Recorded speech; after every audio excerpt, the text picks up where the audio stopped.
નમસ્કાર બાળ મિત્રો, હોમ લર્નિંગના આજના અંકમાં આપનું ફરીથી સ્વાગત છે. કહેવાય છે કે ધ હેલ્થ ઇઝ વેલ્થ, એટલે કે આરોગ્ય એ જ આપણી સાચી સંપત્તિ છે. હાલમાં સમગ્ર દેશમાં કોરોનાનું રસીકરણ શરૂ થઈ ગયું છે. સાથે સાથે આપણે કોરોનાની જે સૂચનાઓ છે એનું પણ અવશ્ય પાલન કરીશું. એટલે કે ખૂબ જરૂરી કામ વગર ઘરની બહાર નીકળવાનું ટાળીશું. જ્યારે પણ ઘરની બહાર નીકળીએ ત્યારે ભૂલ્યા વગર માસ્ક પહેરીશું. બહાર કોઈની સાથે વાતચીતમાં સોશિયલ ડિસ્ટન્સ આપણે જાળવીશું. તેમજ ઘેર પાછા ફરીએ ત્યારે સાબુથી અથવા હેન્ડવોશથી ઓછામાં ઓછી 20 સેકન્ડ સુધી હાથ ઘસીને સાફ કરીશું. સાથે સાથે આપણે આપણો હોમ લર્નિંગ દ્વારા અભ્યાસ પણ ચાલુ રાખીશું. આપણે આજે પ્રકરણ 11માં પરિમિતિ અને ક્ષેત્રફળમાં આગળના ભાગમાં આપણે ચોરસનું ક્ષેત્રફળ અને પરિમિતિ, લંબચોરસનું ક્ષેત્રફળ અને તેની પરિમિતિ, સમાંતર બાજુ ચતુષ્કોણનું ક્ષેત્રફળ અને ત્રિકોણના ક્ષેત્રફળ વિશે સમજ્યા. આજના આ અંકમાં આપણે વર્તુળનું ક્ષેત્રફળ અને તેની પરિમિતિ વિશે અભ્યાસ કરીશું. સૌપ્રથમ વર્તુળનો પરિઘ એટલે શું તે આપણે સમજીશું. તો વર્તુળાકાર પ્રદેશની કિનારી અથવા વર્તુળાકાર પ્રદેશની ફરતેનું અંતર એ તેનો પરિઘ છે. અહીંયા એક વર્તુળ દર્શાવેલું છે. આ વર્તુળાકાર પ્રદેશની કિનારી ફરતેનું અંતર અથવા આ વર્તુળાકાર પ્રદેશની ફરતેનું અંતર અથવા તેની કિનારી એ આ વર્તુળનો પરિઘ દર્શાવે છે. હવે ચતુષ્કોણ, ચોરસ, લંબચોરસ, ત્રિકોણ આ બધાની આપણે પરિમિતિ શોધવી હોય તો માપપટ્ટીની મદદથી એની બાજુઓનું માપ લઈ અને તેનો સરવાળો કરતાં આપણને તેની પરિમિતિ મળે છે. પરંતુ અહીં વર્તુળાકાર ભાગની પરિમિતિ શોધવા માટે આપણે શું કરીશું? આની પરિમિતિ આપણે માપપટ્ટી વડે શોધી શકીશું નહીં. ચોરસ કે લંબચોરસમાં તેની ચારે બાજુના માપનો સરવાળો એ તેની પરિમિતિ છે. જ્યારે અહીં વર્તુળની ફરતેનું અંતર એ જ તેની પરિમિતિ છે અને વર્તુળની પરિમિતિને જ તેનો પરિઘ કહેવામાં આવે છે. આ પરિઘ કેમ શોધવો તેના માટે આપણે એક સરસ મજાની પ્રવૃત્તિ જોઈએ. બાળમિત્રો, આપ સ્ક્રીન પર એક વર્તુળ જોઈ રહ્યા છો. અહીં વર્તુળની ત્રિજ્યા દર્શાવેલી છે. આપણે એક પ્રવૃત્તિ દ્વારા આ વર્તુળના પરિઘનું એટલે કે વર્તુળની પરિમિતિનું માપ આપણે શોધવાનું છે. વર્તુળની પરિમિતિનું માપ શોધવા માટે તેના કેન્દ્રમાં આપણે પોઇન્ટર ગોઠવીશું. ત્યારબાદ વર્તુળની દર્શાવેલી ત્રિજ્યાને માપપટ્ટીના શૂન્ય પર રાખીશું. ત્યારબાદ વર્તુળને માપપટ્ટી પર બરાબર એક ચક્કર પૂર્ણ કરીશું. વર્તુળ બરાબર એક ચક્કર પૂર્ણ કરે ત્યાં સુધી માપપટ્ટી પર સરકાવીશું. આથી ફરીથી વર્તુળની ત્રિજ્યાવાળો ભાગ માપપટ્ટીને જ્યાં સ્પર્શે એટલો વર્તુળનો પરિઘ થશે. આપ જોઈ શકો છો કે અહીં વર્તુળનો પરિઘ 28 સેન્ટીમીટર થાય છે. અહીં કાગળ પર વર્તુળે કાપેલું અંતર આપણે માપપટ્ટી વડે દર્શાવેલું છે. આ ભાગની લંબાઈ આપણે માપી લઈએ માપપટ્ટી વડે. આ લંબાઈ એ વર્તુળના પરિઘનું માપ થશે. બાળમિત્રો, અહીં આપણે એક ચોક્કસ ત્રિજ્યાના વર્તુળના પરિઘનું માપ આ રીતે શોધ્યું. આ રીતે પાઠ્યપુસ્તકમાં આપેલી પ્રવૃત્તિ મુજબ આપ જુદી જુદી ત્રિજ્યાના આવા વર્તુળ મેળવી અને તેની આ રીતે પરિમિતિ અથવા પરિઘનું માપ મેળવશો અને તેના ગુણોત્તરના આધારે આપણે જાણી શકીએ કે વર્તુળનો પરિઘ અને તેના વ્યાસનો ગુણોત્તર અચળ રહે છે.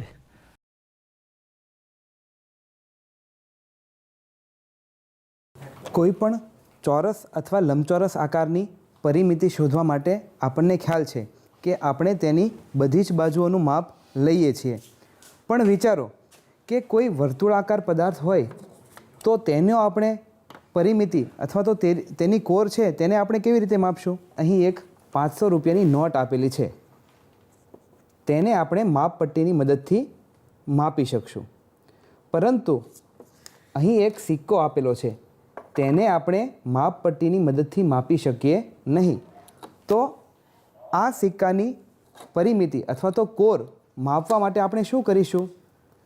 તો આ સિક્કાની કોર માપવા માટે આપણે આ સિક્કા પર અહીં એક નિશાન કરી દઈએ.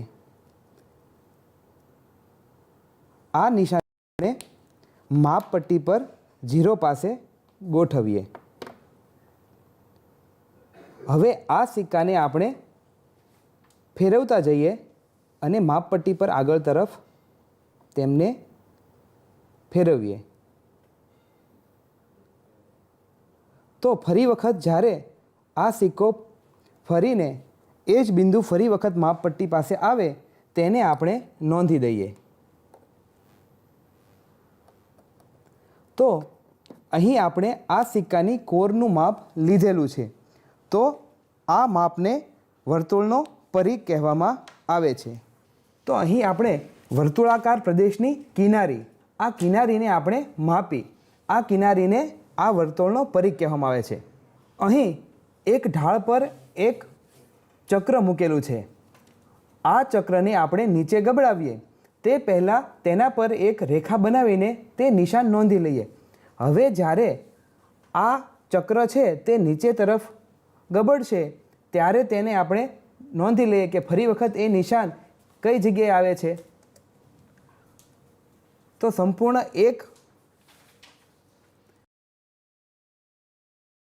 સંપૂર્ણ એક આંટો ફરીને જે જગ્યા પર ચક્ર આવે છે તેને આપણે નોંધી લઈએ. તો આ ચક્રએ જેટલું અંતર કાપ્યું છે એક ચક્ર પૂર્ણ કરવા માટે, આ અંતરને તેનો પરિઘ કહેવામાં આવે છે. વર્તુળના પરિઘમાં આપણે ત્રિજ્યા, વ્યાસ અને પરિઘના કેટલાક ગુણોત્તર વિશે જોઈએ. અહીં એક વર્તુળ આપણે લીધું હોય કે જેની ત્રિજ્યા 3.5 સેન્ટીમીટર હોય, વ્યાસ 7 સેન્ટીમીટર હોય અને તેનો પરિઘ 22 સેન્ટીમીટર હોય, તો પરિઘ અને વ્યાસનો ગુણોત્તર 22/7 બરાબર એટલે કે 3.14 થશે. આવો જ અન્ય એક બીજા માપ ધરાવતા વર્તુળની વાત કરીએ કે એક વર્તુળ કે જેની ત્રિજ્યા 7 સેન્ટીમીટર હશે. આપણને ખ્યાલ છે કે વ્યાસ એ ત્રિજ્યા કરતાં બમણો હોય છે, માટે 7 સેન્ટીમીટર ત્રિજ્યા ધરાવતા વ્યાસનું માપ 14 સેન્ટીમીટર થશે અને તેના પરિઘનું માપ 44 સેન્ટીમીટર થશે. આમ પરિઘ અને વ્યાસનો ગુણોત્તર લઈએ તો થશે 44/14 બરાબર 3.14. અન્ય એક વર્તુળની વાત કરીએ. અહીં ત્રિજ્યા 10.5 સેન્ટીમીટર આપી છે, વ્યાસ 21 સેન્ટીમીટર આપેલો છે અને તેનો પરિઘ 66 સેન્ટીમીટર આપેલો છે. હવે પરિઘ અને વ્યાસનો ગુણોત્તર જોઈએ તો 66/21 તેનું સાદુરૂપ આપીએ તો જવાબ આવે છે 3.14. અન્ય એક વર્તુળની આપણે વાત કરીએ કે જેની ત્રિજ્યા 21 સેન્ટીમીટર છે, તેથી તેનો વ્યાસ 42 સેન્ટીમીટર થશે, પરિઘ 132 સેન્ટીમીટર છે. તો અહીં પરિઘ અને વ્યાસનો ગુણોત્તર 132/42 થશે. અહીં સાદુરૂપ આપતા તેનો જવાબ 3.14 મળે છે. અહીં આપણને 4 પરિણામ મળેલા છે. આ ચારેય પરિણામ અને કોષ્ટક પરથી અનુમાન કરી શકાય કે વર્તુળનો પરિઘ હંમેશા તેના વ્યાસના 3 ગણા કરતાં વધુ હોય છે. અહીં ઉપર આપણે જોયું કે 4 અલગ અલગ વર્તુળો લીધા, તેમાં આપણે વ્યાસ અને પરિઘનો ગુણોત્તર લીધો તો તેનો સાદુરૂપ આપતા જવાબ 3.14 જેટલો મળે છે. આ પરિઘ અને વ્યાસનો ગુણોત્તર 22/7 અથવા 3.14 કે જે અચળ છે. આ અચળ પરિણામ મળ્યું છે તેને આપણે પાઈ વડે દર્શાવીએ છીએ. આમ પાઈ બરાબર c/d, જ્યાં c એટલે પરિઘ અને d એટલે તેનો વ્યાસ છે. આપણે અગાઉ જોયું તેમ પાઈ બરાબર c/d. અહીં c એટલે પરિઘ અને d એટલે વ્યાસ છે. તેથી આપણે એવું કહી શકીએ કે વર્તુળનો પરિઘ c બરાબર પાઈ ગુણ્યા d. આપણે જાણીએ છીએ કે d એટલે કે વ્યાસ બરાબર 2 ગુણ્યા ત્રિજ્યા. તેથી આપણે એવું કહી શકીએ કે c બરાબર પાઈ ગુણ્યા 2 ગુણ્યા r. આમ વર્તુળનો પરિઘ બરાબર 2πr થશે. જો પરિઘને આપણે અને વ્યાસને d કહીએ તો પરિઘ અને વ્યાસનો ગુણોત્તર અચળ એટલે કે આપણને પાઈ જેટલો મળે છે. આ પરથી વર્તુળનો પરિઘ બરાબર પાઈ ગુણ્યા તેનો વ્યાસ, આ સૂત્ર આપણને મળે છે. એટલે કે વર્તુળનો પરિઘ સી બરાબર પાઈ ગુણ્યા ડી. ડીની કિંમત આપણને ખબર છે કે વર્તુળનો વ્યાસ એ 2 ગુણ્યા ત્રિજ્યા બરાબર છે. એટલે આપણને વર્તુળનો પરિઘ મળશે 2 પાઈ આર. અહીં ડી એ વર્તુળનો વ્યાસ છે અને આર એ વર્તુળની ત્રિજ્યા છે. બાળમિત્રો, વર્તુળનો પરિઘ કઈ રીતે શોધ્યો તેમજ વર્તુળના પરિઘનું સૂત્ર શું છે તે જાણ્યા બાદ ચાલો આપણે વર્તુળના પરિઘ આધારિત થોડા દાખલાની ગણતરી જોઈએ. અહીં 2 ઉદાહરણ આપેલા છે. 10 સેમી વ્યાસવાળા વર્તુળનો પરિઘ કેટલો થાય? એ જ મુજબ અહીંયા 14 સેમી ત્રિજ્યાવાળી વર્તુળાકાર તકતીનો પરિઘ કેટલો થાય? એક ઉદાહરણમાં વર્તુળના વ્યાસની કિંમત આપેલી છે, જ્યારે બીજા ઉદાહરણમાં વર્તુળની ત્રિજ્યાની કિંમત આપેલી છે. બાળમિત્રો, તમે અહીંયા જોઈ શકો છો વર્તુળનું પરિઘ બરાબર પાઈ ગુણ્યા ડી. જ્યારે વ્યાસની કિંમત આપેલી હોય ત્યારે આપણે સી બરાબર પાઈ ગુણ્યા ડી આ સૂત્રનો ઉપયોગ કરીશું. આ જ રીતે વર્તુળનો પરિઘ સી બરાબર 2 પાઈ આર. એટલે કે જ્યારે ત્રિજ્યાની કિંમત આપેલી હોય ત્યારે આપણે આ સૂત્રનો ઉપયોગ કરીશું, સી બરાબર 2 પાઈ આર. આ મુજબ અહીં વર્તુળનો પરિઘ બરાબર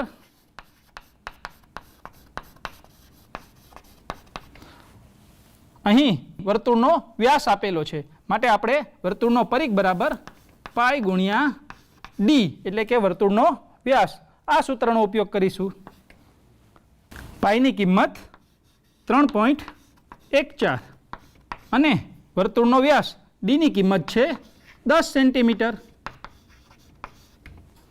આ બંનેનો ગુણાકાર કરીએ તો આપણને 31.4 સેન્ટીમીટર મળે છે જવાબ.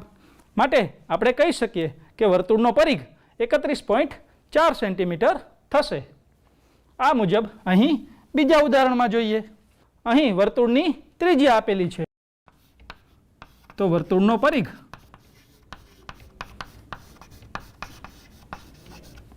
સી બરાબર અહીં કયા સૂત્રનો ઉપયોગ કરીશું? સરસ, 2 પાઈ આર આ સૂત્રનો ઉપયોગ કરીશું. પાઈની કિંમત ફરીથી અહીંયા 22/7 લઈશું. વર્તુળની ત્રિજ્યાની કિંમત 14 સેન્ટીમીટર આપેલી છે.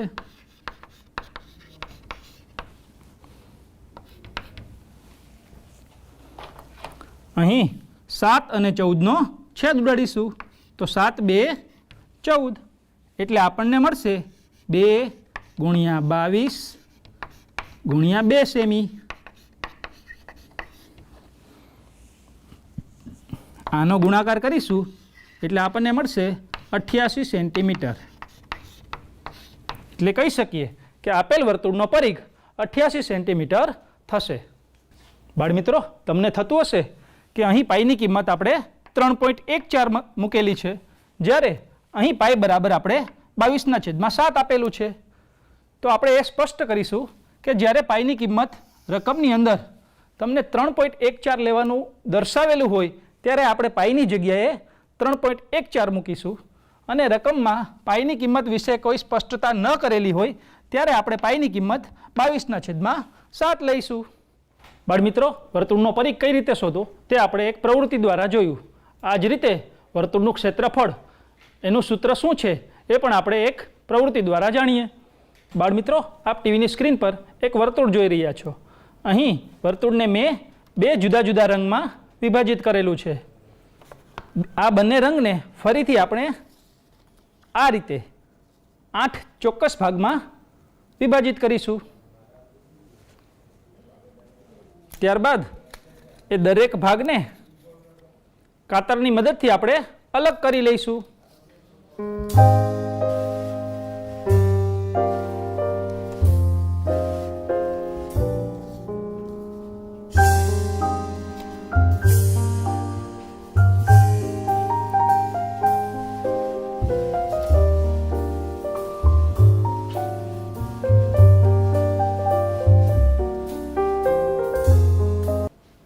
આથી આપણને આ રીતે વર્તુળના 8 ટુકડાઓ મળશે।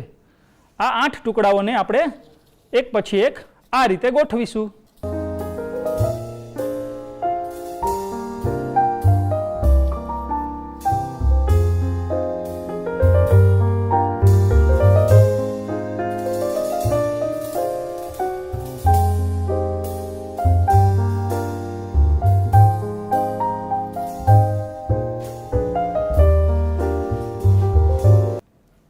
આઠ ટુકડાઓને આ રીતે ગોઠવવાથી આપણને અહીં દર્શાવ્યા મુજબ એક લંબચોરસ મળે છે।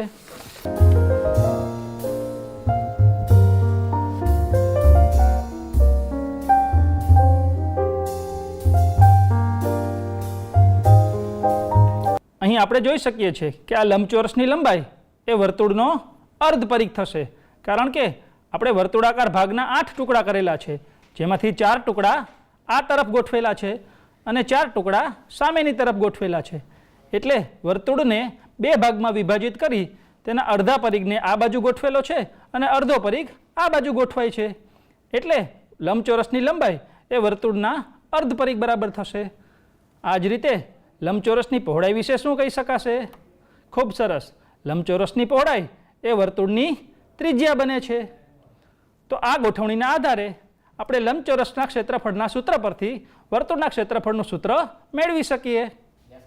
બાળમિત્રો, હમણાં આપણે જોયું કે વર્તુળનું ક્ષેત્રફળ બરાબર લંબચોરસનું ક્ષેત્રફળ, એટલે કે વર્તુળને આપણે 8 ભાગમાં વિભાજિત કરી અને તેની ગોઠવણી એક લંબચોરસ સ્વરૂપે કરેલી, એટલે કહી શકીએ કે વર્તુળનું જેટલું ક્ષેત્રફળ છે એટલું જ તેમાંથી બનતા લંબચોરસનું ક્ષેત્રફળ છે। ફરીથી મિત્રો યાદ કરો, લંબચોરસના ક્ષેત્રફળનું સૂત્ર શું છે? આપણે જાણીએ છીએ કે લંબચોરસનું ક્ષેત્રફળ બરાબર લંબાઈ ગુણ્યા પહોળાઈ। તો લંબચોરસના ક્ષેત્રફળની જગ્યાએ આપણે લંબાઈ ગુણ્યા પહોળાઈ દર્શાવીએ। હવે વર્તુળમાંથી બનતા લંબચોરસની લંબાઈ એ વર્તુળનો શું થશે? તો વર્તુળમાંથી બનતા લંબચોરસની લંબાઈ વર્તુળનો અર્ધ પરિઘ થાય છે। તો આપણે અહીંયા લંબાઈની જગ્યાએ વર્તુળનો અર્ધ પરિઘ લખીશું।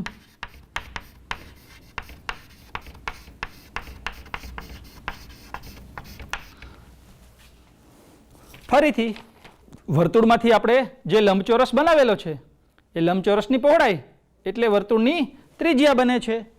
તો આપણે અહીંયા પહોળાઈની જગ્યાએ લખીશું વર્તુળની ત્રિજ્યા।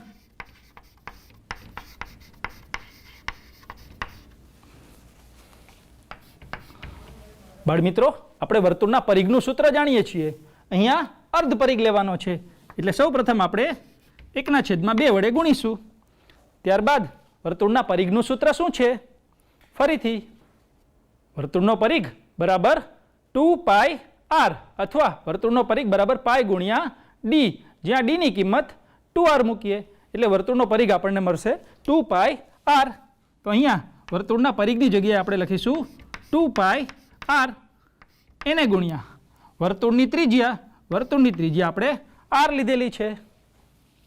અહીં સાદુરૂપ આપતા આ 2 અને 2 નો છેદ ઉડે છે અને આપણને મળે છે πr ગુણ્યા r, એટલે કે આપણને વર્તુળના ક્ષેત્રફળનું સૂત્ર મળશે πr વર્ગ।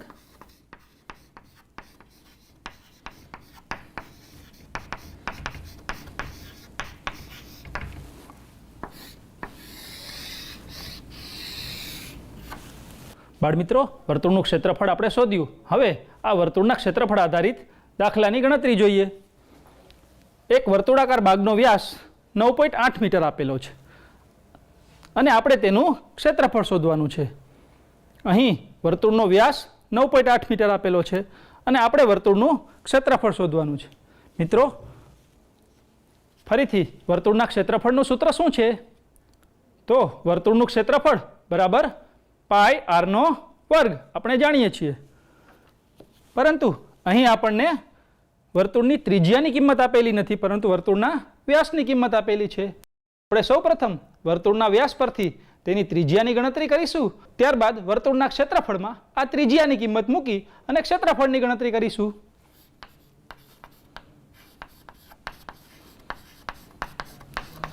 અહીં વર્તુળનો વ્યાસ 9.8 મીટર આપેલો છે.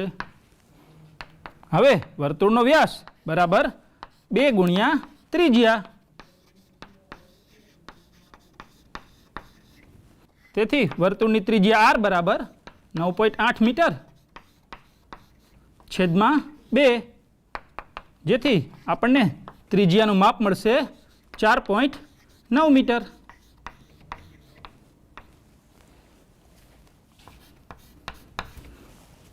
બાળમિત્રો, ઘણા વિદ્યાર્થીઓ ઘણી વખત વર્તુળની ત્રિજ્યા 4.9 મીટર મળી જાય એટલે દાખલો પૂરો કરી અને ત્યાંથી વાત અધૂરી છોડી દે છે. પરંતુ આપણે અહીં વર્તુળનું ક્ષેત્રફળ શોધવાનું છે. તેથી વર્તુળના ક્ષેત્રફળનું સૂત્ર લખીશું.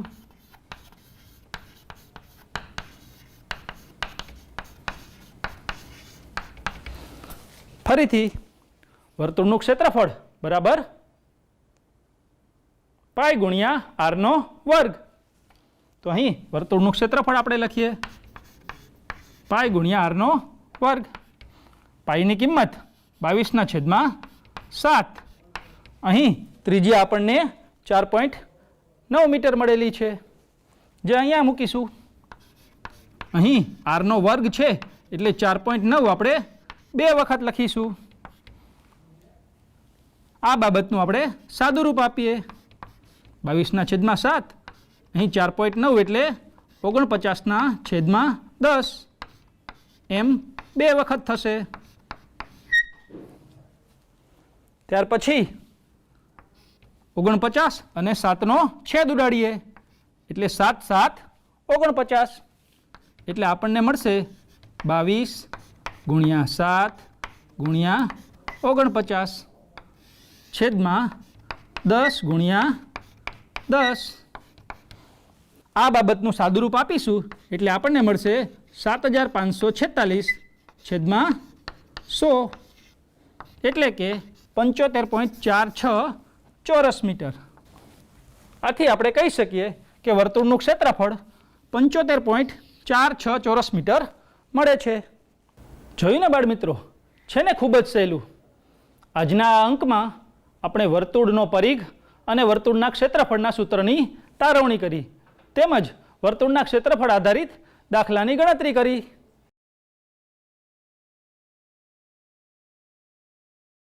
અગાઉ આપણે માપનના વિવિધ એકમો વિશે શીખી ગયા. આપણને ખ્યાલ છે કે 1 સેન્ટીમીટર બરાબર 10 મિલીમીટર થાય છે. તો 1 સેન્ટીમીટર વર્ગ બરાબર કેટલા મિલીમીટર વર્ગ થશે? તો આ માટે આપણે 1 સેન્ટીમીટર બાજુવાળો એક ચોરસ લઈએ, જેનું માપ 1 સેન્ટીમીટર બાય 1 સેન્ટીમીટર થશે. એટલે કે આ ચોરસનું ક્ષેત્રફળ 1 સેન્ટીમીટર વર્ગ છે. હવે આપણે એક આલેખપત્ર લઈએ, તેની પર 1 સેન્ટીમીટર બાજુવાળો ચોરસ દોરીએ. આ ચોરસ 100 નાના ચોરસમાં વિભાજિત છે, જેમાં નાના ચોરસનું માપ 1 મિલીમીટરનું છે. અહીં આપેલા ચોરસ પરથી આપણે એવું કહી શકીએ કે અહીં માપ 1 સેન્ટીમીટર બરાબર 10 મિલીમીટર છે, એટલે કે 1 સેન્ટીમીટર વર્ગ બરાબર 10 મિલીમીટર વર્ગ થશે. અથવા તેને એમ પણ કહી શકીએ 1 સેન્ટીમીટર વર્ગ બરાબર 100 મિલીમીટર વર્ગ. અહીં આલેખ પર પણ જોઈ શકાય છે 1 સેન્ટીમીટર વર્ગમાં 10 મિલીમીટર બાય 10 મિલીમીટર, એટલે કે 100 મિલીમીટર વર્ગના ચોરસ સમાયેલા દેખાય છે. 1 સેન્ટીમીટર વર્ગ બરાબર 1 સેન્ટીમીટર ગુણ્યા 1 સેન્ટીમીટર. અહીં 1 સેન્ટીમીટર બરાબર 10 મિલીમીટર લેતા 10 મિલીમીટર ગુણ્યા 10 મિલીમીટર બરાબર 100 મિલીમીટર વર્ગ થશે. તેવી જ રીતે મીટરને સેન્ટીમીટરમાં રૂપાંતર કરવા 1 મીટર વર્ગ બરાબર 1 મીટર ગુણ્યા 1 મીટર બરાબર 100 સેન્ટીમીટર ગુણ્યા 100 સેન્ટીમીટર બરાબર 10,000 સેન્ટીમીટર વર્ગ. મેટ્રિક પદ્ધતિમાં જમીનનું માપ હેક્ટરમાં માપવામાં આવે છે. 1 હેક્ટર બરાબર 100 મીટર ગુણ્યા 100 મીટર, એટલે કે 10,000 મીટર વર્ગ. અહીં આપણે જોયું જ્યારે ક્ષેત્રફળના મોટા એકમને નાના એકમમાં ફેરવીએ ત્યારે મળતા અંક મોટા હોય છે. જેમ કે 1 સેન્ટીમીટર વર્ગ બરાબર 100 મિલીમીટર વર્ગ, 1 મીટર વર્ગ બરાબર 10,000 સેન્ટીમીટર વર્ગ અને 1 હેક્ટર બરાબર 10,000 મીટર વર્ગ. તેવી જ રીતે જ્યારે ક્ષેત્રફળના નાના એકમને મોટા એકમમાં ફેરવીએ ત્યારે મળતા અંક નાના હોય છે. જેમ કે 1 સેન્ટીમીટર વર્ગ બરાબર 100 મિલીમીટર વર્ગ છે. માટે 1000 મિલીમીટર વર્ગ બરાબર કેટલા સેન્ટીમીટર વર્ગ? બરાબર આપણે તેનો ભાગાકાર કરીએ એટલે કે 1000/100 સેન્ટીમીટર વર્ગ બરાબર 10 સેન્ટીમીટર વર્ગ જવાબ મળશે. આમ 1000 મિલીમીટર વર્ગ બરાબર 10 સેન્ટીમીટર વર્ગ. હવે સમય થયો છે આજના સવાલનો. તો જોઈએ આજનો સવાલ. એક વર્તુળનો વ્યાસ 28 સેન્ટીમીટર છે તો તેનું ક્ષેત્રફળ કેટલું થાય? અહીં આપણને 4 વિકલ્પ આપેલા છે. વિકલ્પ એ 56 ચોરસ સેન્ટીમીટર, વિકલ્પ બી 88 ચોરસ સેન્ટીમીટર, વિકલ્પ સી 516 ચોરસ સેન્ટીમીટર કે વિકલ્પ ડી 616 ચોરસ સેન્ટીમીટર.